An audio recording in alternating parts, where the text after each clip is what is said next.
بسم اللہ الرحمن الرحیم۔ بسم اللہ الرحمن الرحیم۔ سوال یہ ہے کہ کیا ایک جانور کی قربانی میں متعدد افراد شریک ہو سکتے ہیں؟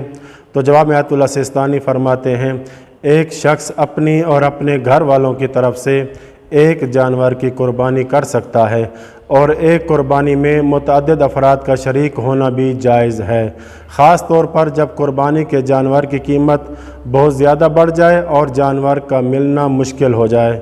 ایک اور مسئلہ یہ ہے کہ قربانی کرنے والے کے لیے جائز ہے کہ وہ قربانی کے گوشت کا 1/3 حصہ اپنے لیے مخصوص کرے یا اپنے اہل و عیال کو اس ایک حصے سے کھانا کھلائے، 1/3 حصہ اپنے برادران ایمانی کو ہدیہ دے جو اسے محبوب ہوں، اور احتیاط مستحب ہے کہ 1/3 حصہ مسلمان فقراء کو بھی دے، اور آخری بات یہ ہے کہ قربانی کی کھالیں صدقے میں دینا مستحب ہے، اور قصاب کو بطور اجرت جانور کی کھال دینا مکروہ ہے۔ وصلی اللہ علی محمد۔